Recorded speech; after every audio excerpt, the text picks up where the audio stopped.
시우야, 네 본래 이름은 강시우야. 네 친엄마가 돌아가시면서 나한테 맡긴 거야.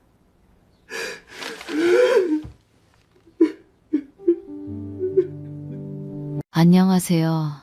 저는 올해 78살 박순옥이에요.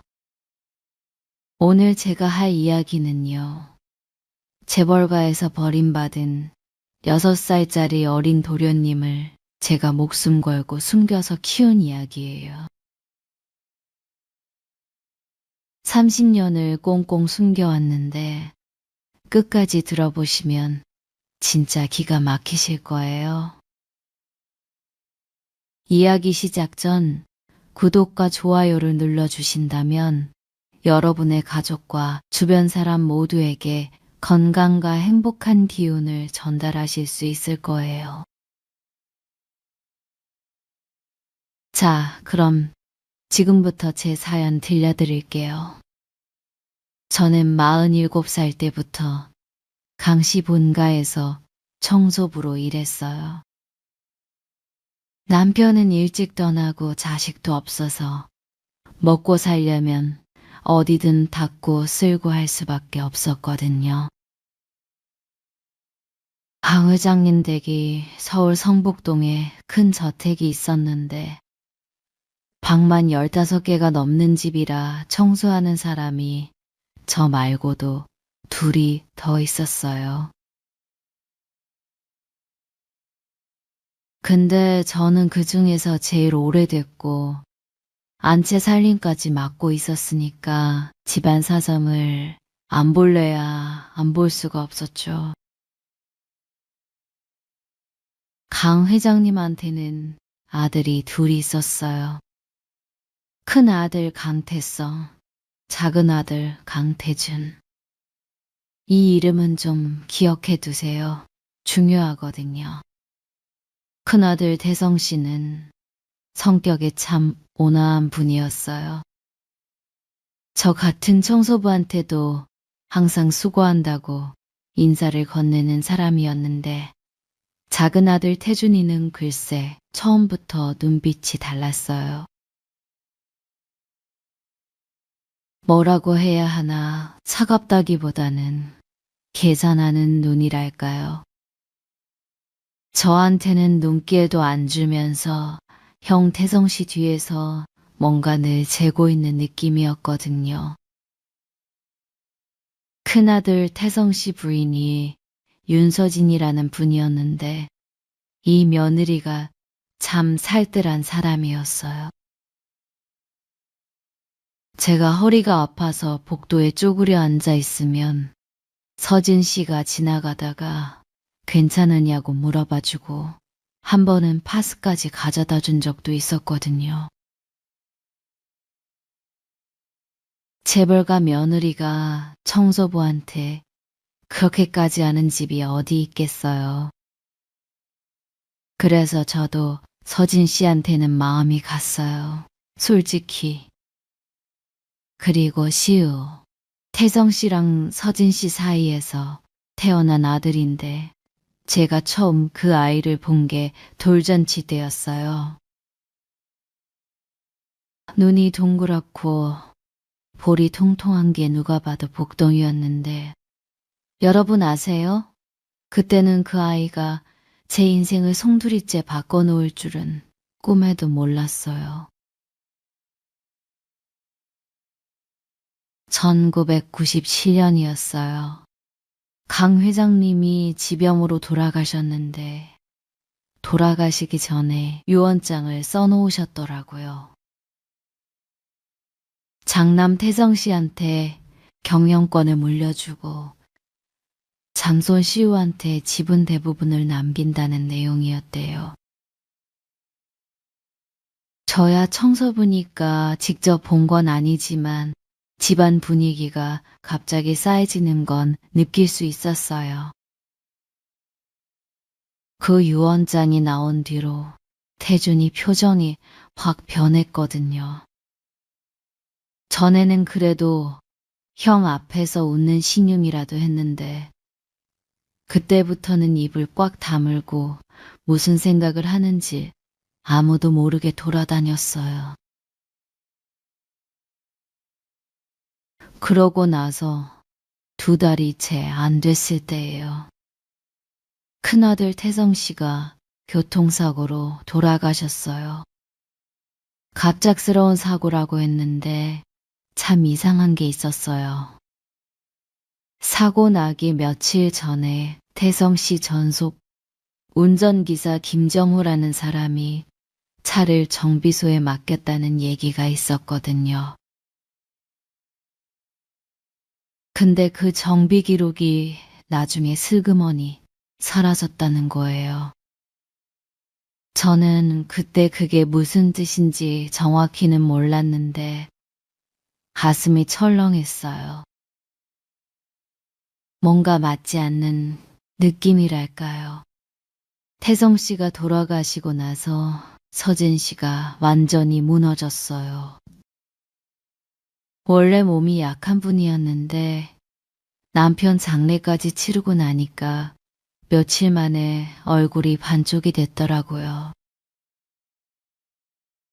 병원에 입원했다는 소식을 들었을 때 저는 안채 청소를 하면서 6살 시우가 혼자 거실에 앉아 있는 걸 봤어요.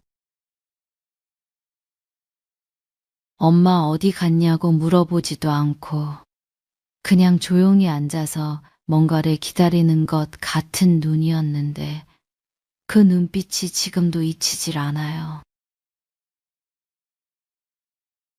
그날 저녁이었어요. 서진 씨가 병원에서 저한테 연락을 했어요. 순옥 씨 한 번만 와달라고 부탁할 게 있다고요. 그 목소리가 너무 가늘어서 처음에는 누군지도 못 알아들었거든요.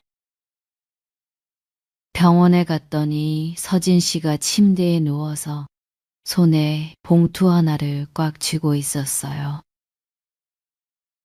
얼굴이 하얗다 못해 투명한 것 같았는데 저를 보자마자 그 봉투를 내밀면서 이걸 맡아달라고 했어요.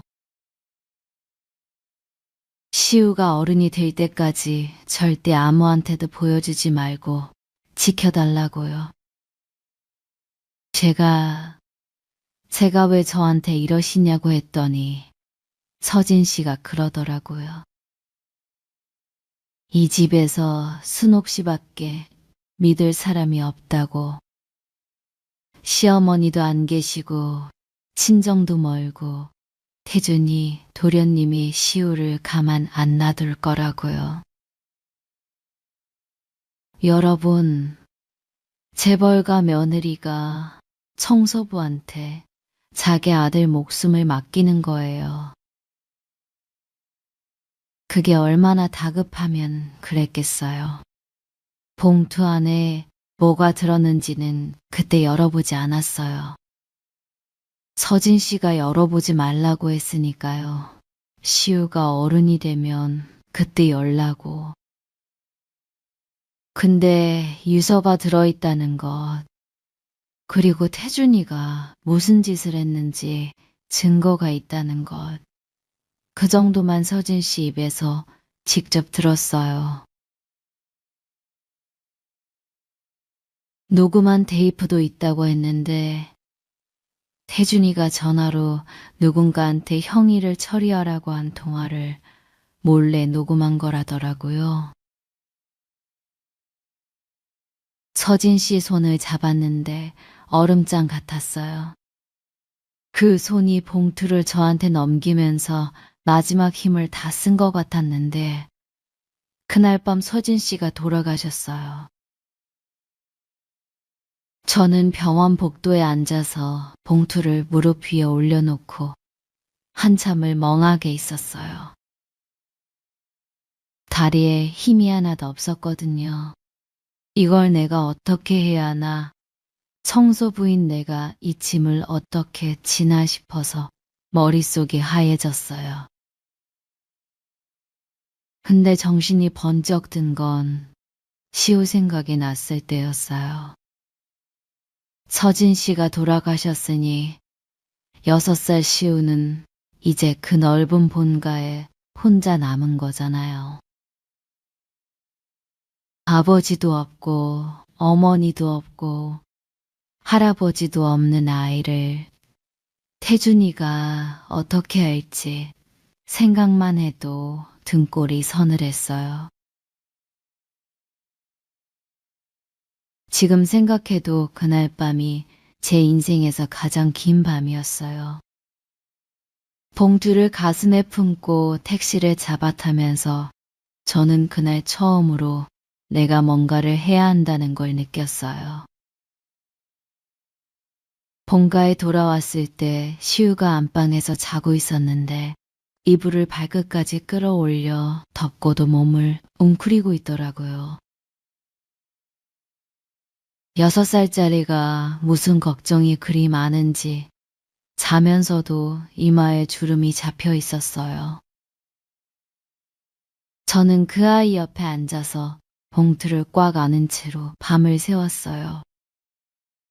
서진 씨가 돌아가시고 다음날 아침이었어요.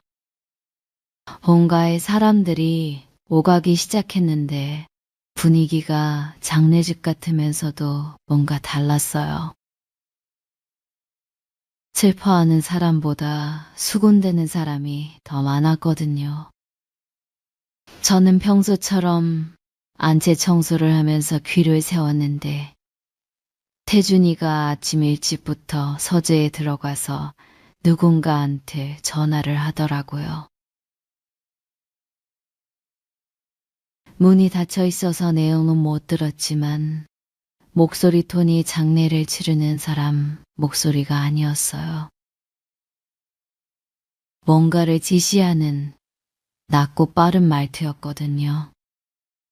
점심때쯤 태준이 옆에 항상 붙어 다니는 오창식이라는 사람이 본가에 왔어요. 한성건설 전무라는 직함을 달고 있었는데 이 사람이 오면 집안 공기가 더 차가워졌거든요. 태준이랑 오창식이가 서재에서 한참을 얘기하다 나왔는데 나오면서 오창식이가 저를 한번 쳐다봤어요. 그냥 스치듯 본 건데 그 눈빛이 청소부를 보는 눈이 아니라 뭔가를 확인하는 눈이었어요. 등에 식은땀이 쫙 흘렀죠.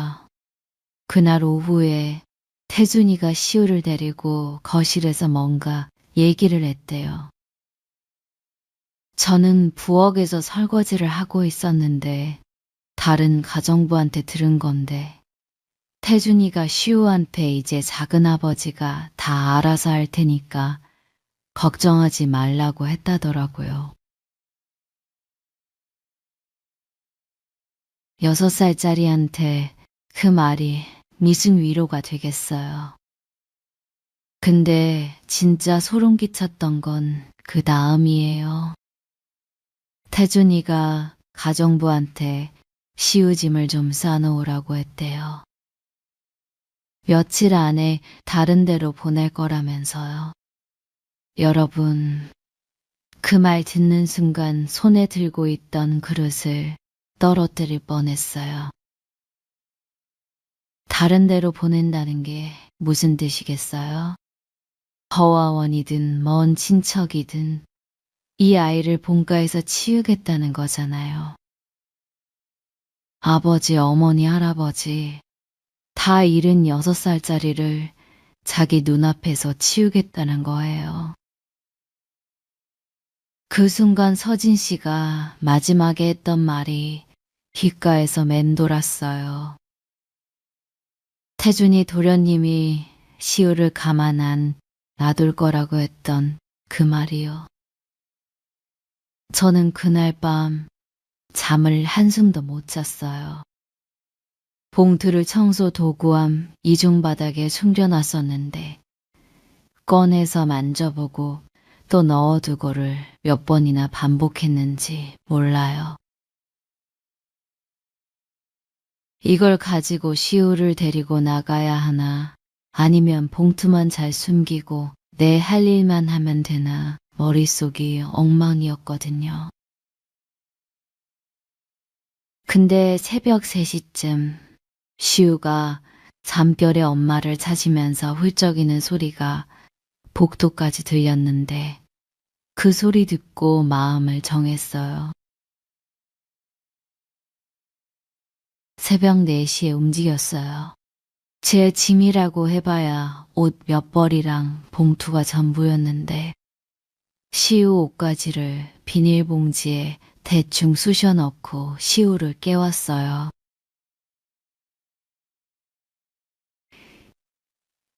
시우가 눈을 비비면서 할머니 어디 가냐고 물었는데 저는 할머니랑 잠깐 나들이 가자고만 했어요. 6살짜리한테 우리 지금 도망치는 거라고 말할 수는 없잖아요. 본가 후문으로 나왔는데 손이 벌벌 떨려서 문고리를 3번이나 놓쳤어요. 경비 아저씨가 야간에 정문 쪽만 지키고 후문은 새벽에 잠깐 비운다는 걸 청소하면서 알아뒀던 게 그때 쓸 줄은 몰랐죠.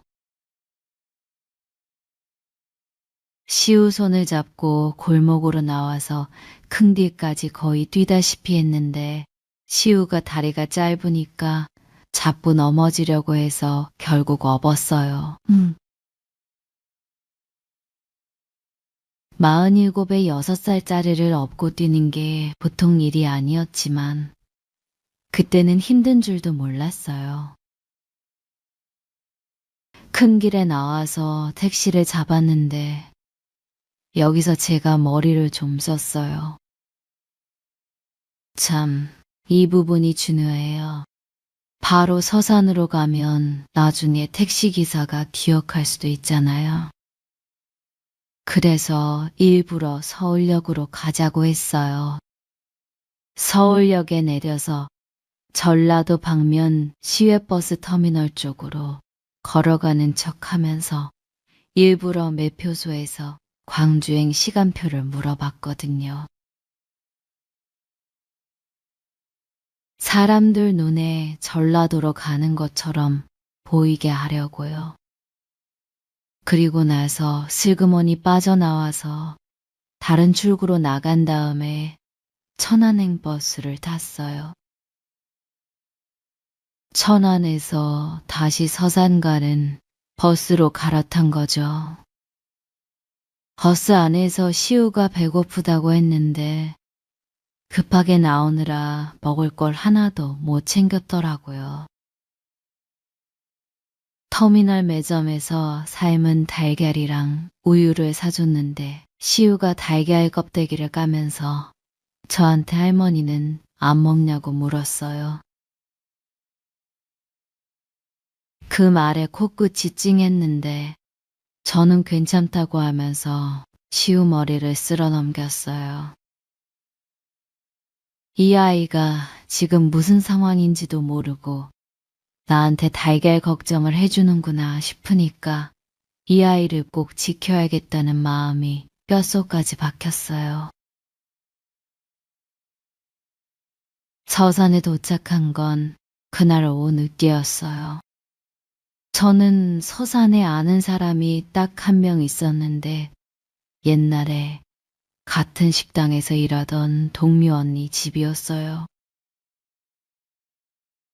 그 언니한테 사정 얘기를 다 할 수는 없었고 사정이 있어서 애 하나를 데리고 잠깐 신세 좀 지겠다고만 했더니 언니가 묻지도 않고 방 하나를 내줬어요.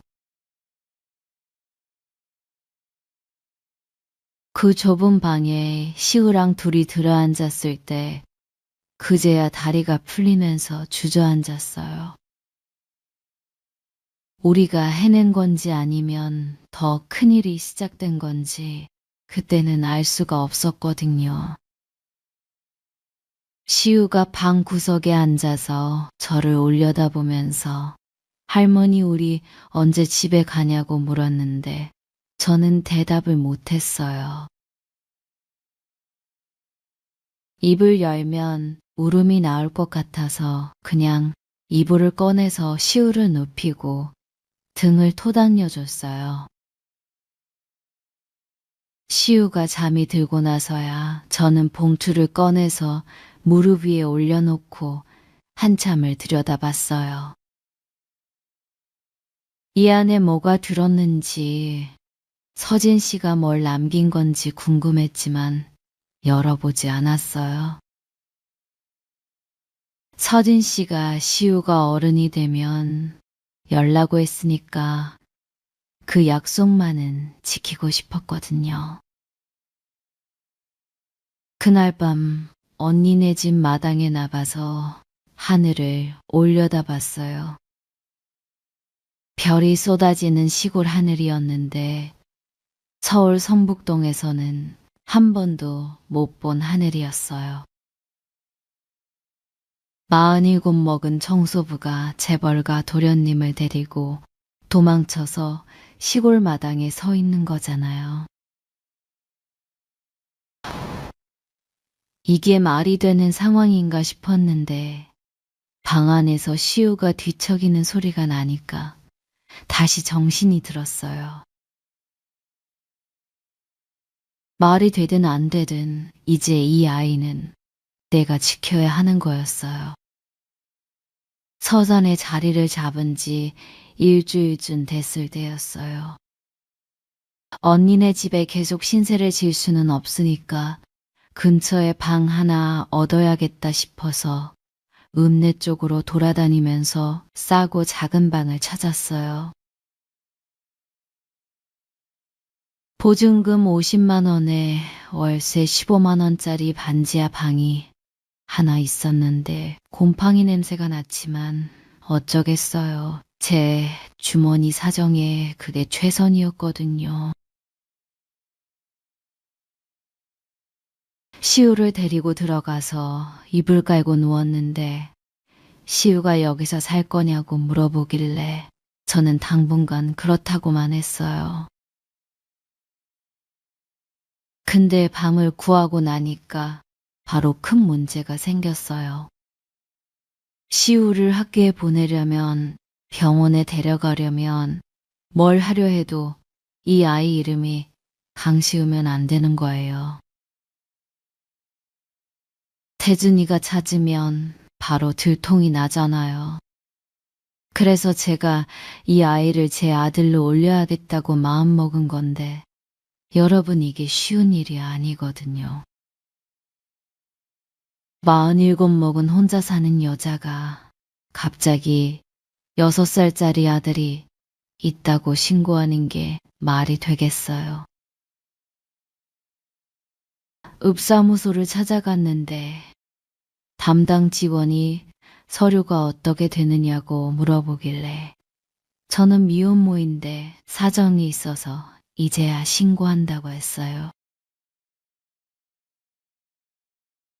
직원 표정이 바로 굳어지더라고요. 이것저것 물어보는데 대답할 수가 없는 것들이 있어서 결국 그날은 그냥 돌아왔어요. 밤에 시우 재우고 혼자 끙끙대면서 방법을 궁리했는데 그때 언니가 읍내에 최병구라는 행정사가 있다고 알려줬어요. 복잡한 서류 일을 잘 해결해주는 사람이라면서요. 최병구라는 사람을 찾아갔더니 나이가 40 후반쯤 되는 좀 뚱뚱한 아저씨였는데 안경이 크고 이마에 땀이 맺혀 있었어요.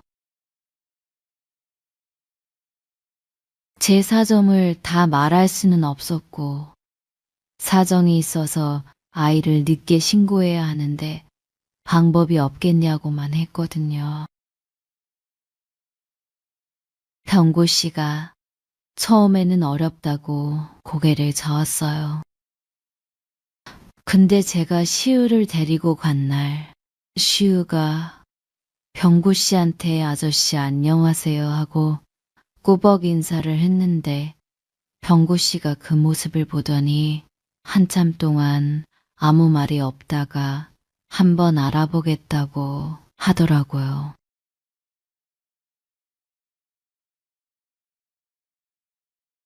며칠 뒤에 병구 씨가 방법을 찾아왔어요. 당시에 미혼모가 뒤늦게 출생신고를 하는 경우에 대한 절차가 있었는데 서류를 좀 맞추면 가능하다는 거였어요. 출생증명서를 다시 만들어야 하고 이것저것 복잡했지만 병구 씨가 하나하나 도와줬어요. 아이 이름은 박시우로 했어요. 강시우의 시우를 그대로 살린 건 서진 씨가 지어준 이름만은 지켜주고 싶었거든요. 참, 그때 병구 씨가 저한테 그러더라고요. 이 일은 자기도 위험한 거니까 앞으로 서로 연락하지 말자고요. 저는 고맙다는 말밖에 할 수가 없었어요. 그렇게 시우가 박시우가 됐어요. 제 아들 박시우, 호적에 올라간 걸 확인한 날 제가 얼마나 울었는지 몰라요. 기쁜 게 아니라 무서워서 운 거예요. 이제 진짜 돌이킬 수 없는 길을 건넌 거니까요. 그러고 나서 한 달쯤 지났을 때 이상한 일이 생겼어요. 읍내 슈퍼에 장을 보러 갔는데 모르는 남자 2명이 동네를 돌아다니면서 사람들한테 뭔가를 물어보고 다니더라고요. 여자랑 아이를 찾는 것 같았는데 저는 심장이 쿵 내려앉았어요. 장바구니를 든 채로 슈퍼 뒤쪽으로 빠져서 돌아가는 길로 집에 왔는데 다리가 후들거려서 현관문 앞에 주저앉았거든요. 여러분, 태준이가 보낸 사람들이었어요. 나중에 안건데 오창식이가 사람을 풀어서 전라도 쪽은 물론이고 충남 쪽까지 수색 범위를 넓혔더라고요. 근데 다행이었던 게 서울역에서 제가 일부러 광주행 시간표를 물어본 게 효과가 있었어요. 오창식이 부하들이 주로 전라도 쪽을 뒤지고 있었고 서산까지 온 건 혹시나 하고 넓게 훑어본 수준이었던 거예요. 그 사람들이 동네에서 이틀 정도 물어보고 다니다가 아무 소득 없이 떠났는데 그 이틀 동안 저는 시우를 데리고 밖에 한 발자국도 못 나갔어요. 그 일이 있고 나서 저는 봉투를 더 안전한 곳에 숨겨야겠다고 생각했어요. 반지하 방 장판 밑에 비닐로 3겹을 싸서 넣어뒀었는데 그것도 불안해서 나중에 언니한테 부탁해서 언니네 집 다락에 옮겨놨어요.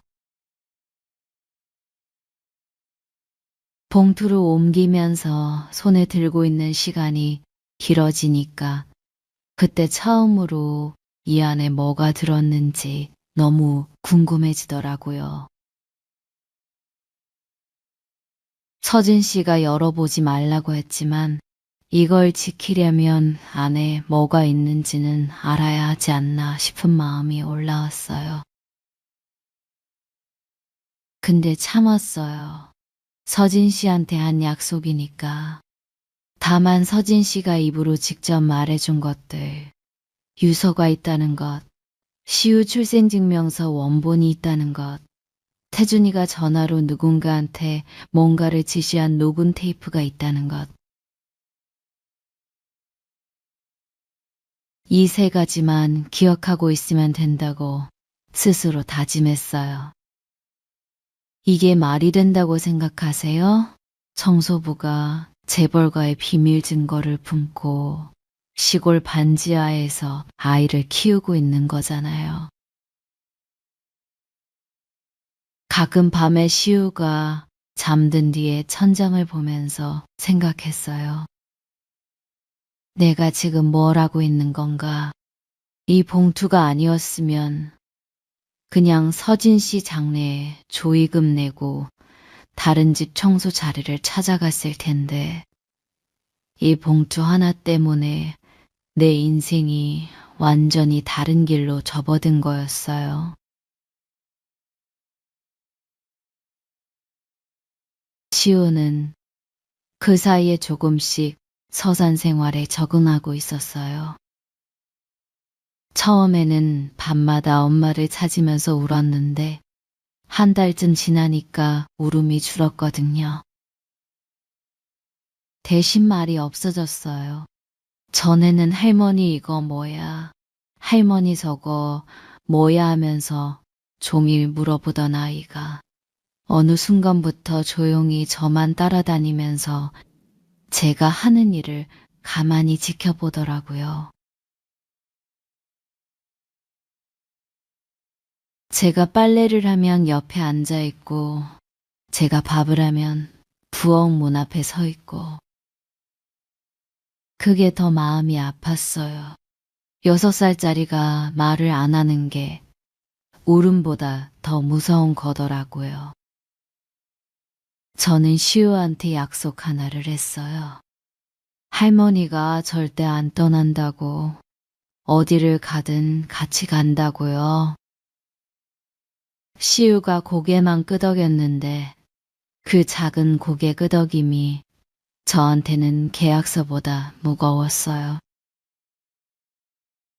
이 아이한테 한 약속, 그리고 서진 씨한테 한 약속, 이 두 개를 안고 살아가는 거였어요. 서산에 자리를 잡고 제일 먼저 부딪힌 게 돈 문제였어요. 가지고 나온 돈이라고는 그동안 청소부 월급에서 조금씩 모아둔 게 전부였는데, 방세 내고 시우 밥 먹이고 나면 남는 게 없었거든요. 당장 일을 해야 했는데 시우를 혼자 둘 수가 없으니까 아이를 데리고 다닐 수 있는 일을 찾아야 했어요. 읍내 시장 근처에서 두부를 만들어 파는 할머니가 하나 있었는데, 그 할머니가 나이가 들어서 그만두겠다면서 두부틀이랑 콩 삶는 솥을 싸게 넘기겠다고 했어요. 저는 두부를 만들어 본 적이 없었지만 그 할머니한테 사흘 동안 졸졸 따라다니면서 배웠어요. 새벽 3시에 일어나서 콩을 불리고 갈고 삶고 간수를 넣어서 굳히는 과정이 보통 일이 아니었는데, 시우가 자는 동안 부엌에서 혼자 씨름했거든요. 처음에는 두부가 풀어져서 팔 수도 없는 것들이 나왔어요. 그걸 시우랑 둘이서 반찬 삼아 일주일을 먹었는데, 시우가 할머니 두부 맛있다고 하더라고요. 실패작인데도 맛있다고 하는 그 말에 눈물이 핑 돌았지만 웃으면서 더 맛있는 거 만들어줄게 했어요. 한 달쯤 연습하니까 그럭저럭 모양이 잡혔고, 시장 한쪽 구석에서 좌판을 깔고 팔기 시작했어요. 시우를 옆에 작은 의자 하나 놓고 앉혀뒀는데, 시장 아주머니들이 그 모습을 보면서 불쌍하다고 두부를 한 모 더 사주고 그랬거든요. 솔직히 처음에는 동정으로 사주는 거였어요. 근데 저는 그게 싫어서 두부 맛을 제대로 내보겠다고 매일 새벽마다 콩 비율을 바꿔가면서 연구했어요. 석 달쯤 지나니까 단골이 하나 둘 생기기 시작했고, 시장에서 순옥인의 두부가 맛있다는 말이 돌기 시작했어요. 근데 두부 장사만으로는 시우 학비까지 감당이 안 됐어요. 시우가 7살이 되면서 초등학교에 들어갔는데 준비물 사고 학용품 사고 급식비 내고 하다 보면 두부 판 돈이 바닥이 나거든요. 그래서 낮에 시우가 학교 간 사이에 근처 수산물 공장에 가서 일을 했어요. 생선 다듬고 포장하는 일이었는데 비린내가 손에 배어서 아무리 씻어도 안 빠지더라고요. 저녁에 시우가 할머니 손에서 냄새 난다고 하면 제가 미안해서 더 열심히 비누로 문질렀어요. 시우가 초등학교에 다니면서 조금씩 밝아지기 시작했어요. 한두 명 생기고 선생님한테 칭찬도 받고 오면 저한테 신나서 얘기하더라고요. 근데 한 번은 시우가 학교에서 울면서 돌아온 적이 있었어요. 아이들이 시우한테 아빠가 왜 없냐고, 엄마는 어디 갔냐고 놀렸대요. 시우가 저한테 할머니 나는 왜 엄마 아빠가 없냐고 물었는데 여러분 그때 제 심정이 어땠는지 아세요? 가슴에 못을 박는 것 같았어요. 저는 시우를 안으면서 할머니가 엄마고 아빠라고 할머니가 다 해줄 거라고 했는데 그 말이 시우한테 위로가 됐는지는 모르겠어요. 다만 그날 이후로 시우가 학교에서 있었던 일을 잘 안 얘기하게 됐거든요. 속으로 삼키는 법을 6살도 아니고 7살에 배운 거예요. 중학교 때는 또 다른 일이 있었어요. 시우가 공부를 잘했거든요. 특히 수학이랑 과학을 잘했는데 담임 선생님이 저를 불러서 이 아이가 머리가 좋으니 학원을 보내보라고 하더라고요. 학원비가 어디 있겠어요? 저는 선생님한테 형편이 안 된다고 솔직히 말씀드렸더니 선생님이 장학금을 받을 수 있는 방법을 알아봐 주셨어요. 시우가 시험을 봤는데 성적이 좋아서 읍내 학원에서 무료로 다닐 수 있게 됐거든요. 그날 시우가 집에 와서 저한테 할머니나 학원 다닐 수 있대요 하면서 웃었는데 그 웃는 얼굴을 보니까 새벽에 두부 만들면서 허리가 끊어질 것 같았던 것도 다 괜찮아지더라고요. 고등학교 때 시우가 건축에 관심을 보이기 시작했어요. 건물 그림을 그리고 도서관에서 건축 관련 책을 빌려오고 하더니 건축학과에 가고 싶다고 하더라고요. 저는 솔직히 대학 등록금을 어떻게 마련하나 싶어서 밤마다 계산기를 두들겼는데 그 와중에도 시우한테는 내색을 안 했어요. 네가 하고 싶은 거 하라고 할머니가 어떻게든 해줄 테니까 걱정 말라고 했거든요. 근데 그게 빈말이 아니라 진짜 그렇게 하려고 공장 일을 하나 더 잡았어요. 낮에는 수산물 공장, 저녁에는 반찬 가게 포장일, 새벽에는 두부 만들기. 하루에 4시간도 못 자면서 버텼는데 그때 제 나이가 50 중반이었으니까 몸이 안 따라주기 시작했어요.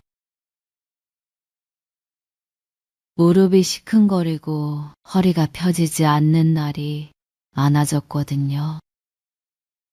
시우가 고3 때 수시로 서울에 있는 대학교 건축학과에 합격했어요. 장학금도 반액을 받았는데 나머지 반은 제가 내야 했거든요. 그 돈을 마련하려고 언니한테 처음으로 돈을 빌렸어요.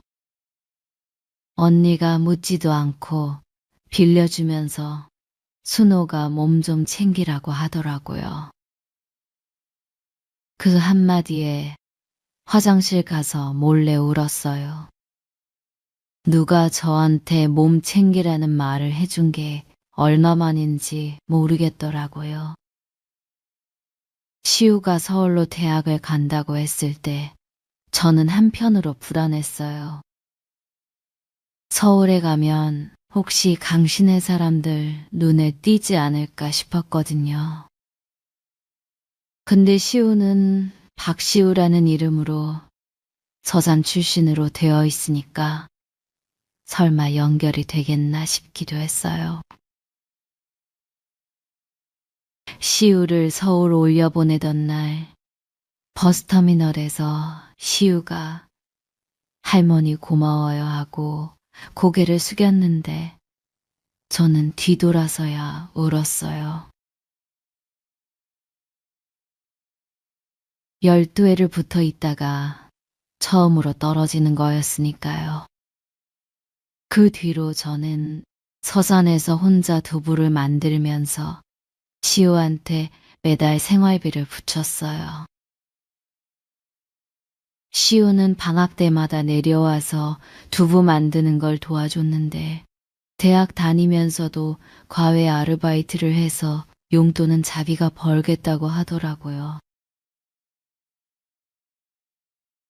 그런 시우를 보면서 참 기특하다 싶으면서도 이 아이가 자기 진짜 이름도 모르고 자기 할아버지가 남긴 유산도 모르고 살고 있다는 게 가슴 한쪽이 늘 무거웠어요. 봉투는 그 사이에도 계속 언니네 다락에 있었어요. 1년에 한두 번씩 꺼내서 곰팡이가 안스럽나 확인하고 비닐을 다시 싸서 넣어뒀는데 만질 때마다 손이 떨렸어요. 처음에는 들킬까봐 무서워서 떨렸고 나중에는 이걸 언제 열어야 하나 하는 마음에 떨렸고 시간이 더 지나니까 이 안에 있는 진실이 시우를 행복하게 해줄지 아니면 무너뜨릴지 그게 두려워서 떨렸어요.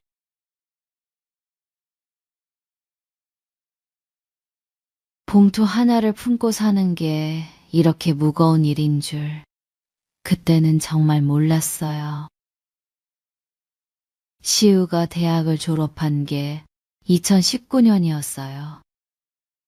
건축학과를 나와서 설계 쪽으로 취업을 준비하고 있었는데 어느 날 시우가 전화를 해서 한성건설이라는 데 서류를 넣었다고 하더라고요. 저는 그 이름을 듣는 순간 숟가락을 놓쳤어요. 한성건설이면 강신의 회사잖아요. 태준이가 회장으로 앉아있는 그 회사에 시우가 들어가겠다는 거예요. 시우한테 왜 하필 거기냐고 물었더니 한성건설이 건축 설계 분야에서 제일 크고 신입 대우도 좋다고 하더라고요. 시우는 자기가 강시우라는 걸 모르니까 한성건설이 그냥 좋은 회사인 거예요. 근데 저는 밤새 잠을 못 잤어요. 이걸 말려야 하나, 말리면 뭐라고 이유를 대야 하나 머릿속이 빙빙 돌았거든요.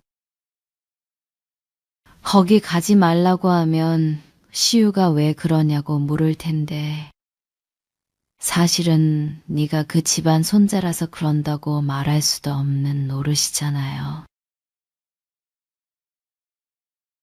결국 저는 말리지 못했어요. 아니, 솔직히 말하면 말리지 않은 거예요. 시우가 원하는 길을 가로막을 수가 없었거든요. 12회 넘게 새벽부터 일어나서 공부하고 장학금 받으려고 이 악물고 살아온 아이한테 그 회사는 안 된다고 하는 게 너무 잔인했어요. 그래서 저는 그냥 조심해서 다녀라. 할머니가 응원한다고만 했는데 전화 끊고 나서 한참 동안 벽을 보고 앉아 있었어요. 시우가 면접을 보고 합격 통보를 받은 날 전화로 할머니 나 붙었어요 하는 목소리가 얼마나 밝았는지 몰라요. 저는 축하한다고 하면서도 속으로는 기도했어요. 제발 태준이 눈에 띄지 말아라. 제발 아무 일 없이 다녀라. 여러분, 호랑이 굴에 아이를 보내는 심정이 이런 거더라고요. 겉으로는 웃으면서 속으로는 피가 마르는 거예요. 시우가 2019년 가을에 한성건설 설계팀 신입사원으로 들어갔어요. 서산에서 서울로 올라가면서 원룸을 잡았는데 저한테 할머니도 서울 올라오라고 하더라고요. 근데 저는 안 간다고 했어요. 서산에 두부 가게도 있고 솔직히 서울에 올라가면 제가 태준이네 근처에 있게 되는 건데 그게 무서웠거든요. 시호한테는 할머니는 서산이 좋아서 그런다고 했어요.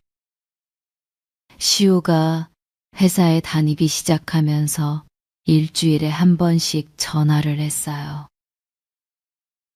회사 사람들이 좋다, 프로젝트가 재밌다, 이런 얘기를 하는데 저는 듣는 내내 가슴이 조마조마했거든요. 혹시 태준이 이름이 나올까 봐요. 근데 시우가 입사 초반에는 회장 얼굴도 보기 힘들다고 하더라고요. 신입사원이 회장실에 갈 일이 없으니까요. 그 말에 좀 안심이 됐어요. 그렇게 1년이 지나고 2년이 지나면서 시우가 회사에서 두각을 나타내기 시작했어요. 설계팀에서 시우가 참여한 프로젝트가 상을 받았다고 하더니 팀장이 시우를 따로 불러서 승진 대상에 올리겠다고 했대요.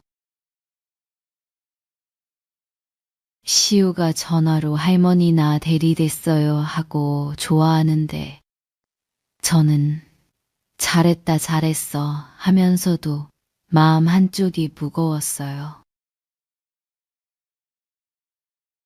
잘하면 잘할수록 윗사람 눈에 띄잖아요. 윗사람 눈에 띈다는 건 결국 태준이 귀에까지 들어갈 수 있다는 뜻이거든요. 그리고 제가 걱정한 일이 진짜로 일어났어요. 2023년쯤이었는데 시우가 전화를 해서 오늘 회장님이 설계팀에 내려왔다고 하더라고요. 새 사업 프로젝트 보고를 받으러 온 건데 시우가 발표를 맡았대요. 회장이 발표 끝나고 시우한테 이름이 뭐냐고 물었다는 거예요. 박시우라고 대답했더니 회장이 한참 쳐다보다가 수고했다고 하고 갔대요. 여러분, 그 얘기 듣는데 밥을 먹다가 체했어요. 태준이가 시우 얼굴을 본 거잖아요. 시우가 태성 씨를 많이 닮았거든요. 이목구비가 아버지한테서 온 게 눈만 봐도 알 수 있었는데 태준이가 그걸 눈치챘을 수도 있다는 생각에 밤새 잠이 안 왔어요. 근데 시우는 아무것도 모르니까 회장님이 관심을 가져주셨다면서 오히려 좋아하더라고요. 그게 더 무서웠어요. 그 뒤로 한 달쯤 지나서 시우가 또 전화를 했는데 회사에서 이상한 일이 있다고 하더라고요. 인사팀에서 갑자기 서류를 다시 제출하라는 연락이 왔대요. 출신 학교 가족관계 본적지 같은 걸 다시 확인한다면서요. 시우는 뭐 정기 점검인가 보다 하고 넘겼는데 저는 바로 알았어요. 오창식이가 움직이기 시작한 거라고. 참 오창식이 얘기를 좀 해야겠어요. 전에 말씀드렸다시피 태준이 옆에 항상 붙어 다니는 전무인데 이 사람이 태준이의 손발 같은 존재였어요. 태준이가 뭔가를 시키면 묻지도 따지지도 않고 실행하는 사람이었거든요.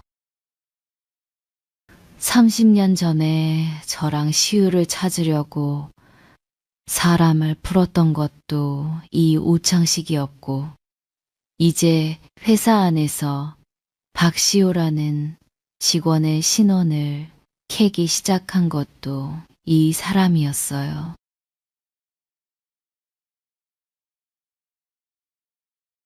저는 불안해서 며칠을 끙끙대다가 시우한테 전화해서 돌려 말했어요. 회사에서 개인정보를 너무 캐는 것 같으면 조심하라고.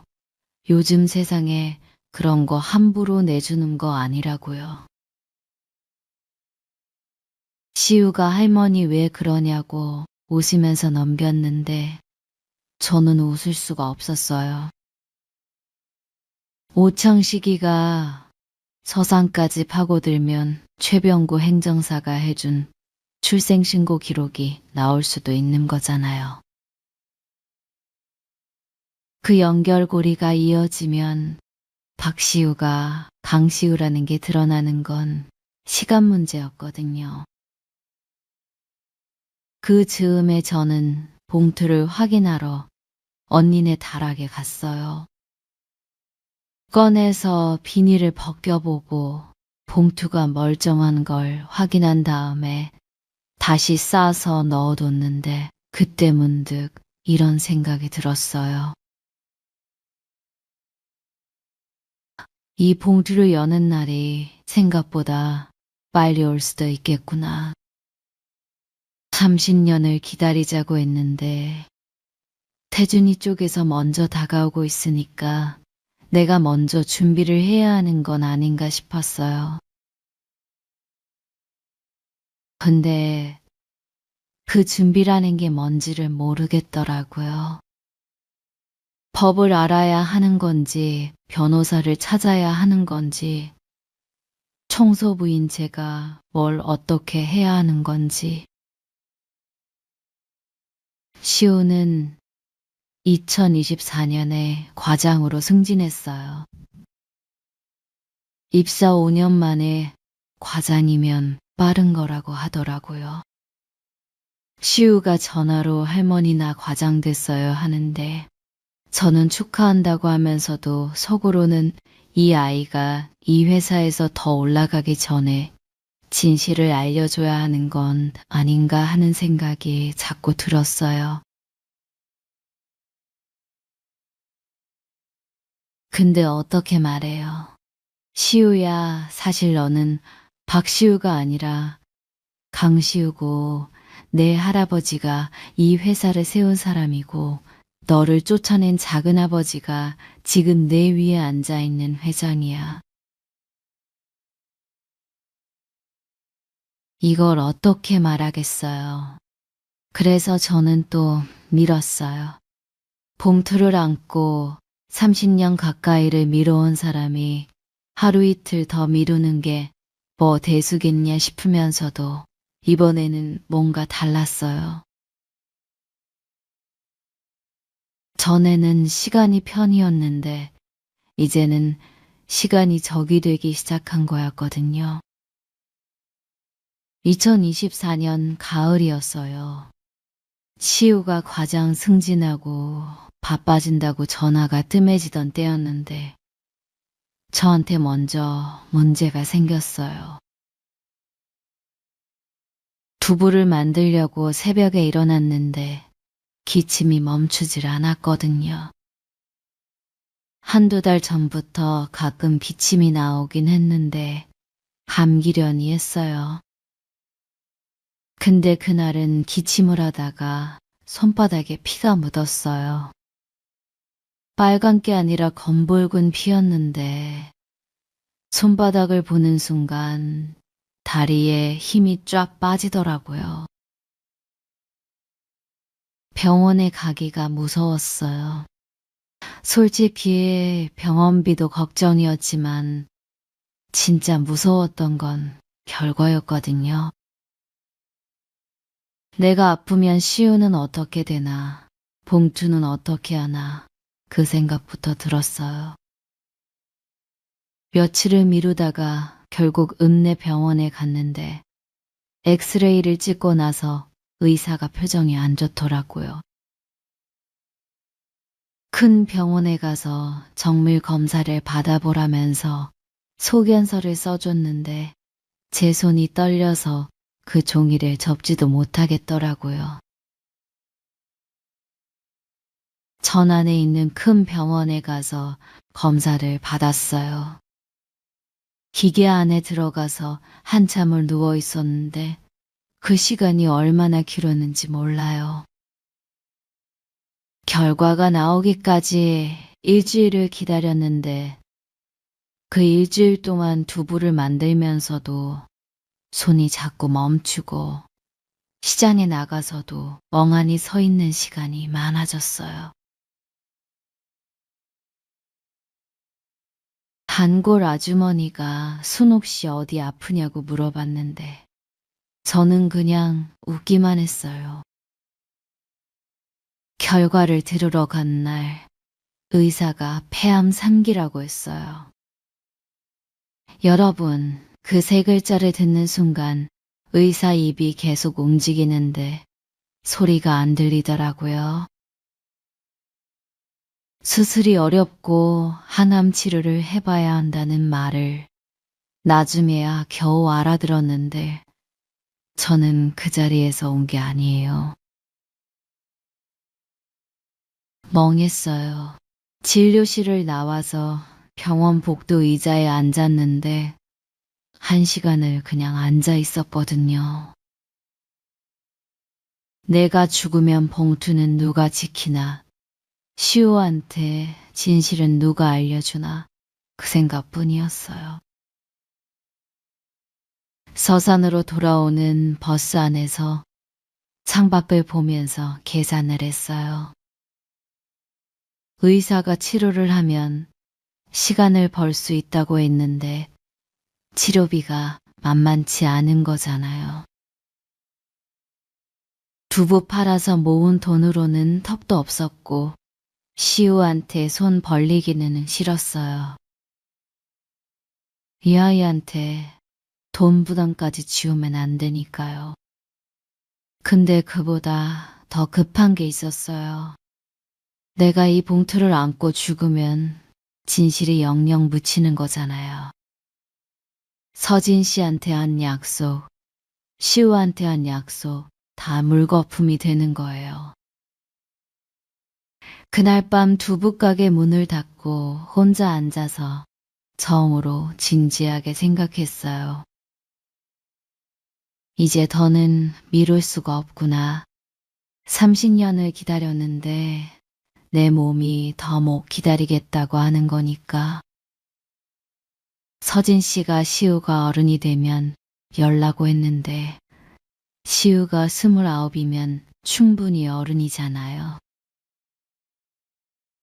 아니, 36이면 더 말할 것도 없고요. 근데 봉투를 여는 것보다 먼저 해야 할 일이 있었어요. 이 증거들을 법적으로 쓸 수 있는지, 어떻게 싸워야 하는지 아는 사람이 필요했거든요. 저는 청소부예요. 법이고 뭐고 아는 게 없는 사람인데 재벌가를 상대로 어떻게 덤비겠어요. 그때 떠오른 사람이 장인태 변호사였어요. 전에 말씀 안 드렸나요? 몇 년 전에 읍내 무료 법률 상담소에서 한 번 만난 적이 있었는데 그때 이런저런 법률 얘기를 해주면서 혹시 무슨 일 있으면 찾아오라고 했던 사람이에요. 나이가 저보다 좀 많은 80 넘은 어르신인데 예전에 강시봉가 법률 고문을 했던 사람이라는 걸 나중에 알게 됐거든요. 인태 씨를 찾아간 건 2024년 겨울이었어요. 서산 근처 작은 마을에서 은퇴하고 살고 있었는데 제가 찾아가니까 처음에는 누군가 싶어 하더라고요. 저는 단도직입으로 말했어요. 강시 본가에서 청소부로 일했던 박순옥인데 선생님한테 드릴 말씀이 있다고요. 인태 씨 얼굴이 확 굳더라고요. 강시 본가라는 말에 뭔가 떠오르는 게 있었던 것 같아요. 제가 사정을 처음부터 끝까지 얘기했어요. 서진 씨가 봉투를 맡긴 것, 시우를 데리고 나온 것, 박시우로 호적을 올린 것, 30년 동안 숨겨서 키운 것, 그리고 지금 시우가 한성건설에 다니고 있다는 것까지. 인태 씨가 듣는 내내 아무 말도 안 하고 고개만 숙이고 있었는데 다 듣고 나서 한참 만에 입을 열었어요. 자기도 그때 뭔가 이상하다는 걸 알면서도 입을 다물고 있었다면서 그게 30년 동안 마음에 걸렸다고 하더라고요. 이 양반도 죄책감을 안고 살았던 거예요. 인태 씨가 그러더라고요. 봉투 안에 뭐가 있는지 먼저 확인을 해야 법적으로 어떻게 할 수 있는지 판단이 선다고요. 저는 서진 씨 약속이 걸려서 망설였는데 인태 씨가 시우 씨 앞에서 같이 여는 게 맞지 않겠냐고 하더라고요. 서진 씨가 시우가 어른이 되면 열라고 한 거니까 시우한테 보여주면서 여는 게 도리라면서요. 그 말이 맞다 싶었어요. 근데 그 전에 시우한테 먼저 만나자고 해야 하잖아요. 전화로 할 얘기가 아니었거든요. 저는 시우한테 연락해서 할머니가 좀 아픈 데가 있어서 한번 내려와 달라고 했어요. 시우가 바로 언제 가냐고 묻더라고요. 주말에 내려가겠다고. 밤에 되네요. 걱정 마요. 이 아이한테 이제 세상이 뒤집어질 얘기를 해야 하는데 그걸 감당할 수 있을지 저를 원망하지는 않을지 30년을 숨긴 걸 용서해 줄 수 있을지 그게 폐암보다 더 무서웠어요.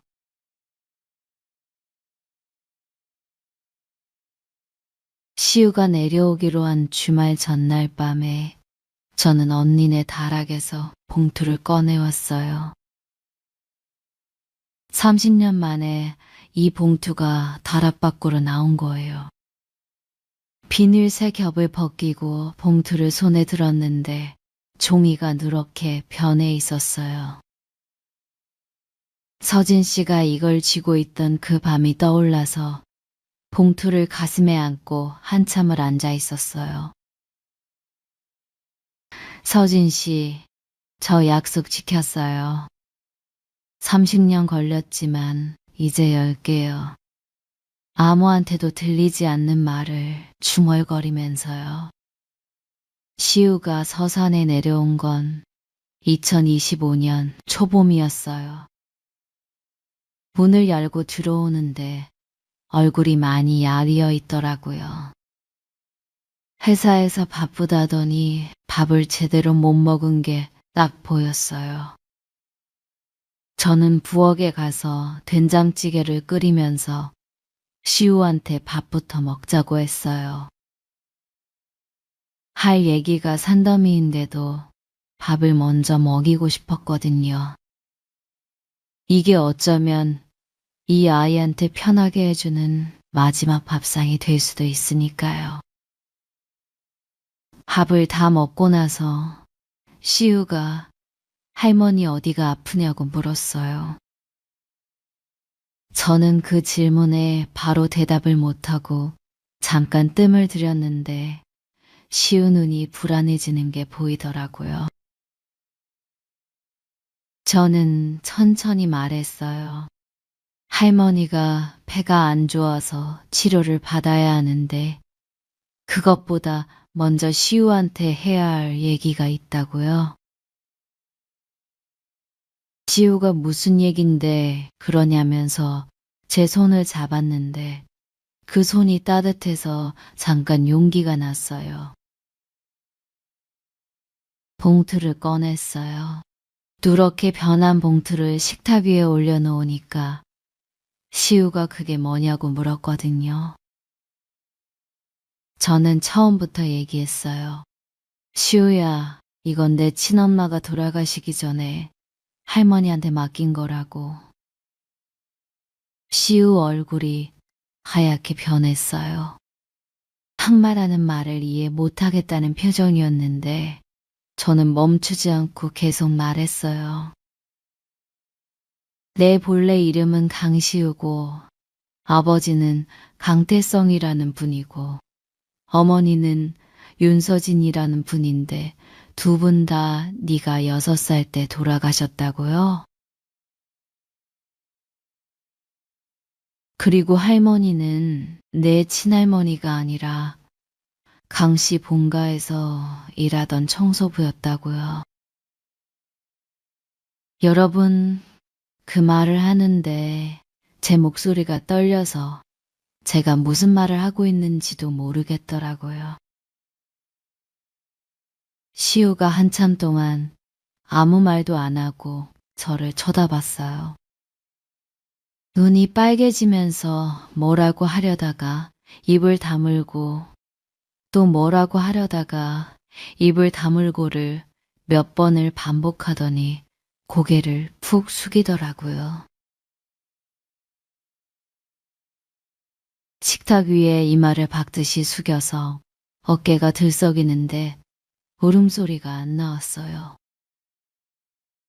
소리 없이 우는 게 6살 때 말을 잃어버렸던 그때랑 똑같아서 제 가슴이 찢어지는 것 같았어요. 한참 뒤에 시우가 고개를 들더니 저한테 물었어요. 그러면 할머니가 30년 동안 그걸 알면서 저를 키운 거냐고요. 저는 그렇다고 했어요. 시우가 왜 진작 말 안 했냐고 하길래 네 엄마가 네가 어른이 되면 열라고 했다고 할머니는 그 약속을 지키고 싶었다고 했어요.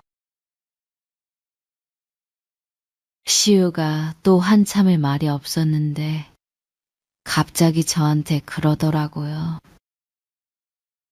할머니가 저한테 화가 날 줄 알았냐고. 할머니가 없었으면 저는 어떻게 됐겠냐고. 그 말 듣는데 30년치 눈물이 한꺼번에 쏟아졌어요. 참으려고 했는데 도저히 안 되더라고요. 봉투를 같이 열었어요.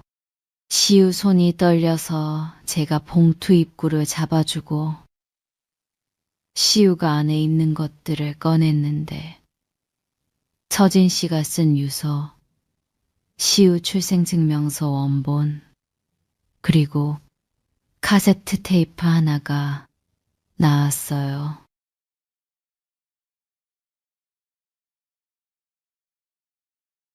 유서에는 서진 씨 글씨로 시우를 지켜달라는 내용이 빼곡히 적혀 있었는데 끝부분에 태준이가 태성 씨 사고를 꾸몄다는 의혹이 적혀 있었어요.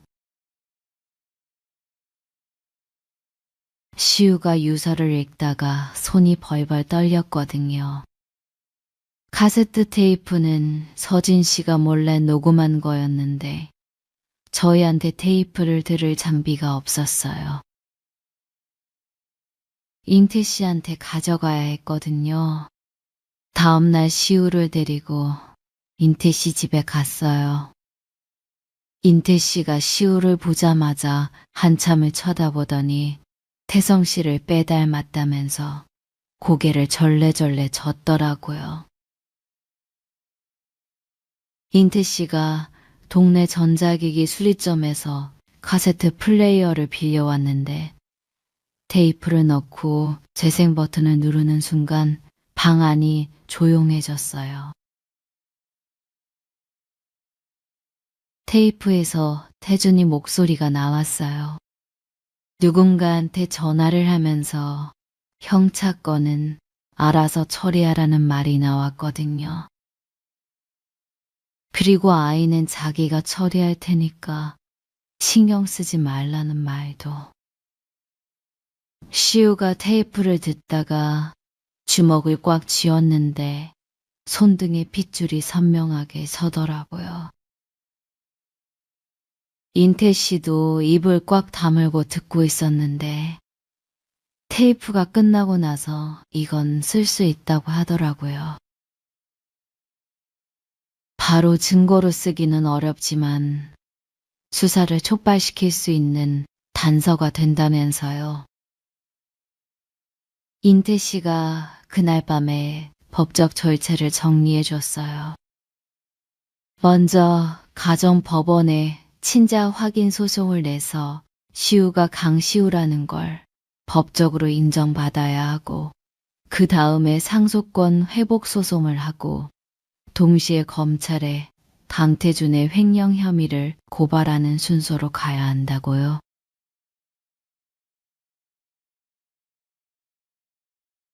인태 씨가 자기가 예전에 강씨 본가 법률 고문이었으니까 내부 구조를 잘 아는데 태준이가 30년 동안 회사 자금을 빼돌린 규모가 어마어마할 거라고 하더라고요. 시우가 인태 씨한테 물었어요. 이기면 어떻게 되고 지면 어떻게 되느냐고. 인태 씨가 솔직하게 말했어요. 이기면 상속권을 되찾고 태준이가 법의 심판을 받지만 지면 오히려 시우가 위험해질 수 있다고요. 태준이가 가만히 있을 사람이 아니니까. 시우가 잠깐 생각하더니 저를 돌아보면서 그러더라고요. 할머니가 30년을 버텼는데 저는 못 버티겠냐고. 그 말에 인태 씨도 제대로 한번 해보자고 했어요. 그 주에 인태 씨가 테이프를 디지털 파일로 바꿔놨어요. 읍내 복사집에서 변환을 했는데 원본은 따로 보관하고 복사본을 여러 개 만들어뒀거든요.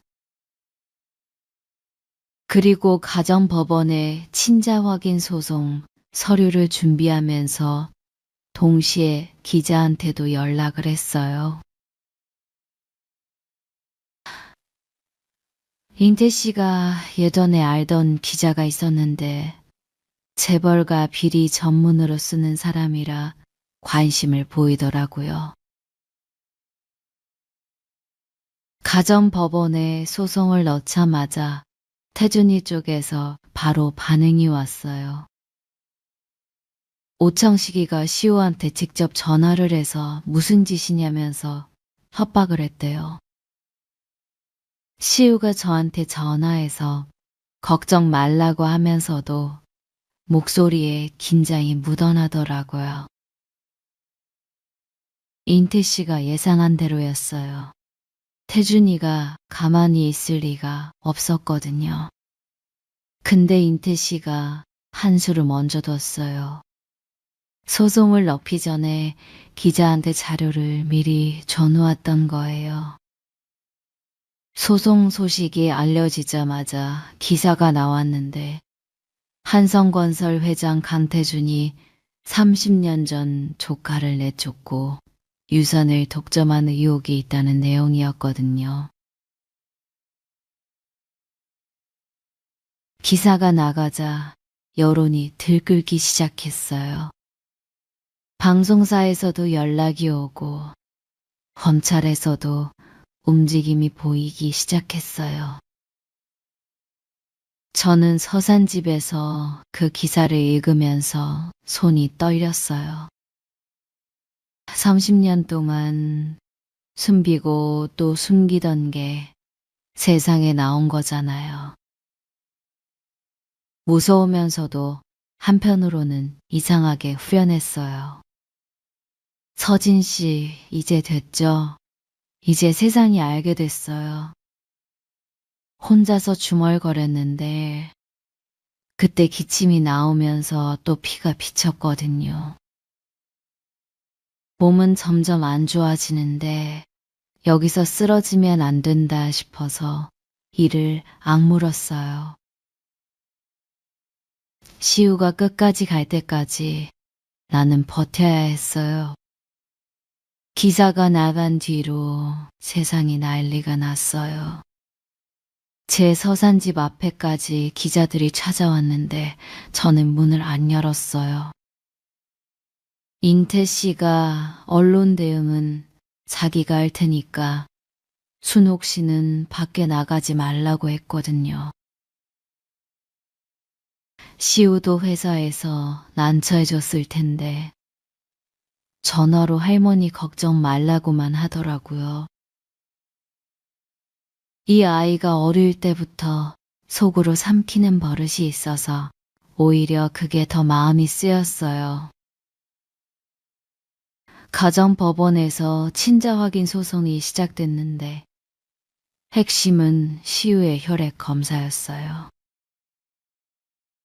강씨 집안 쪽 혈연을 증명해야 하는 거였는데 태준이 측에서 검사를 거부하려고 온갖 수를 쓰더라고요.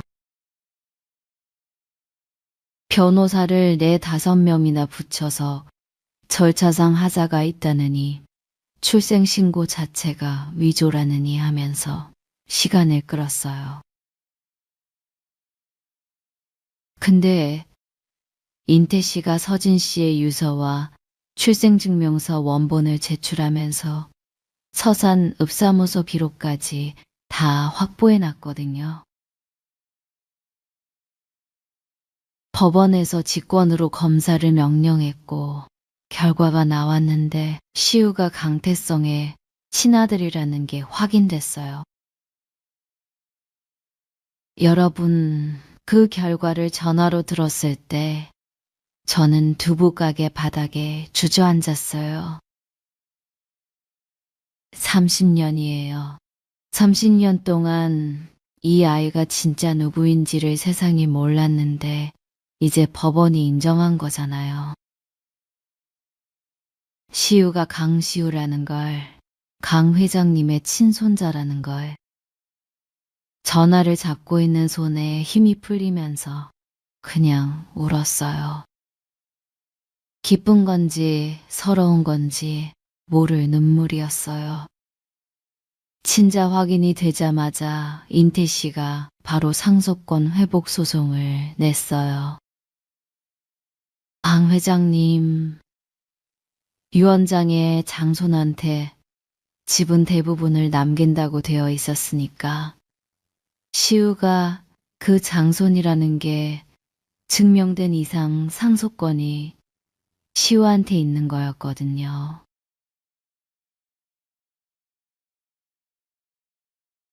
동시에 검찰에도 고발장을 냈는데 태준이가 30년간 회장 자리에 앉아서 회사 자금을 빼돌린 규모가 대략 1,400억 원이라고 인태 씨가 정리해 놨더라고요. 1,400억이요. 저 같은 사람이 두부를 평생 팔아도 만져볼 수 없는 돈을 이 사람이 30년 동안 빼돌린 거예요. 태준이가 가만히 있었겠어요. 오창식이를 시켜서 시우한테 합의를 하자고 접근했대요. 적당한 금액을 줄 테니까 소송을 취하라면서요. 시우가 저한테 전화해서 이런 연락이 왔다고 했는데 저는 시우한테 뭐라고 하지 않았어요.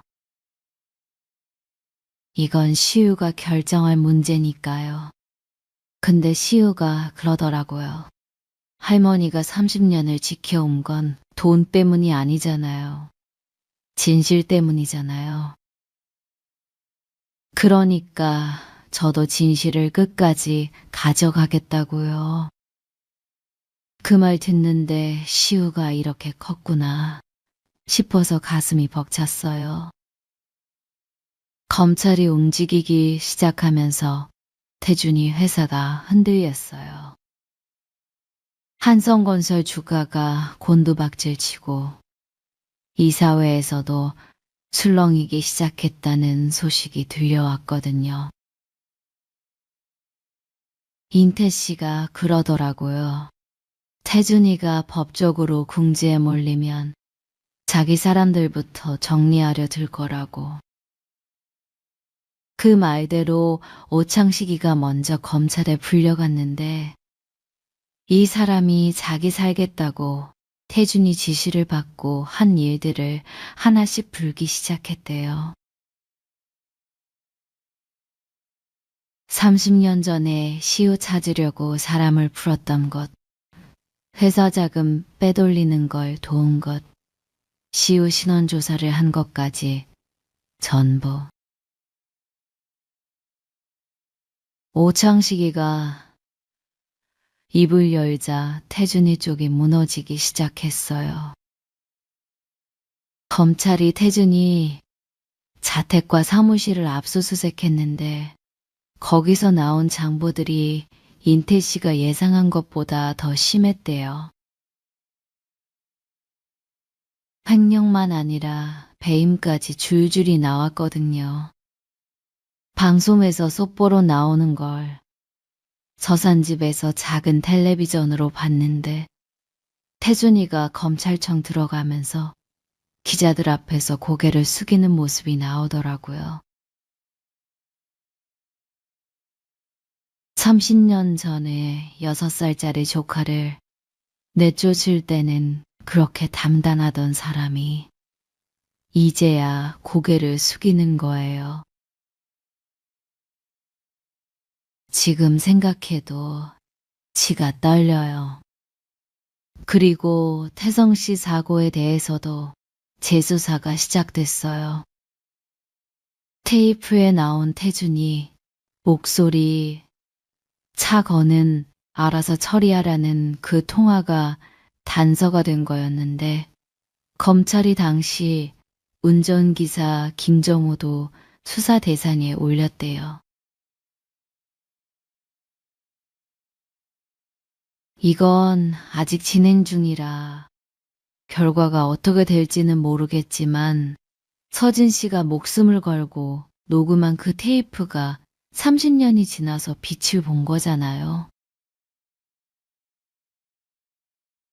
서진 씨한테 정말 고맙다는 말밖에 할 수가 없었어요. 상속권 회복 소송도 결국 시우가 이겼어요. 법원에서 강 회장님의 유언장이 유효하다고 판결했고 시우가 장손으로서 지분을 돌려받게 됐거든요. 근데 시우가 회사를 직접 운영하겠다고 하지 않았어요. 인태 씨한테 전문 경영인을 추천해 달라고 하면서 자기는 설계를 하고 싶다고 하더라고요. 그리고 제일 먼저 한 게 뭔지 아세요? 한성건설 이름을 바꾸겠다고 했어요. 아버지 태성 씨 이름을 따서 새로 짓겠다면서요. 그 얘기 듣고 서진 씨가 하늘에서 울었을 거예요. 태준이는 결국 구속됐어요. 대임, 배임 그리고 조카 유기 혐의까지. 법정에서 태준이가 뭐라고 했는지 저는 자세히 모르겠어요. 저는 법정에 안 갔거든요. 갈 필요가 없었어요. 제가 할 일은 이미 다 했으니까요. 30년간 봉투를 지킨 것, 시우를 키운 것, 진실을 세상에 꺼낸 것. 그게 제 일이었고 그 일은 끝났으니까요. 오창식이도 공모 혐의로 기소됐어요. 태준이 밑에서 시키는 대로 한 것뿐이라고 했다는데 법은 그걸 봐주지 않더라고요. 시킨 사람이나 한 사람이나 다 같은 거잖아요. 판결이 다 끝나고 시우가 서산에 내려왔어요. 제가 항암 치료를 받으면서 몸이 많이 안 좋아져 있었거든요. 아펜다요. 사암을 부르고 있는데 어진자야. 불 목소리가 6살 때랑 똑같더라고요. 시우가 제 옆에 앉더니 그러더라고요. 서울 큰 병원으로 옮기자고 자기가 다 알아봤다고요. 저는 이 나이에 무슨 큰 병원이냐고 했는데 시우가 고집을 부리면서 할머니가 저한테 해준 것의 100분의 1도 못 갚았다면서 눈이 빨개지더라고요. 여러분, 저는 이 아이한테 뭔가를 받으려고 키운 게 아니에요. 허진 씨가 맡긴 아이를 지키겠다고 한 건 맞지만 솔직히 키우다 보니까 이 아이가 제 아이가 된 거예요. 피 한 방울 안 섞였지만 새벽마다 이 아이 밥 차리고 학교 보내고 아플 때 밤새 이마 짚어주고 그렇게 30년을 같이 살면 그게 가족이에요. 호적에 뭐라고 써있든 피가 어떻든 그건 중요하지 않더라고요. 시우가 결국 저를 서울병원으로 데려갔어요. 병실에 누워있는데 시우가 매일 퇴근하고 와서 옆에 앉아있거든요. 제가 빨리 갈아일도 바쁠 텐데 그러면 시우가 할머니 옆이 제일 편하다면서 안 가요. 그 모습을 보면서 생각했어요. 허진 씨가 그날 밤 봉투를 건네면서 저를 믿어준 게 30년이 지나서 이렇게 된 거구나. 청소부한테 아들을 맡긴 그 마음이 여기까지 온 거구나. 저는 올해 78이에요. 몸은 많이 산했지만 후회는 없어요. 두부 팔면서 허리가 끊어질 것 같았던 새벽도 봉투가 들킬까봐 잠 못 이루던 밤도 시우한테 진실을 말하면서 목이 떨리던 그 순간도 다시 돌아가도 똑같이 할 거예요. 누가 저한테 왜 그랬냐고 물으면 저는 이렇게 대답해요. 그게 사람이 할 일이니까요. 버려진 아이를 보고 못 본 척하는 게 사람이 아니잖아요. 시우가 요즘 가끔 저한테 그래요. 할머니, 나 이제 강시우로 살아도 되는 거죠? 저는 그러죠. 강시우든 박시우든 넌 내 아들이라고. 그 말에 시우가 웃는데 그 웃는 얼굴이 서진 씨를 닮았더라고요. 눈매가 똑같아요. 서진 씨가 하늘에서 보고 있을 거예요. 자기 아들이 이렇게 잘 자랐다는 걸. 여러분, 제 이야기 여기까지예요. 길었죠? 끝까지 들어주셔서 진심으로 고마워요. 저는 이번 일을 겪으면서 하나 배운 게 있어요.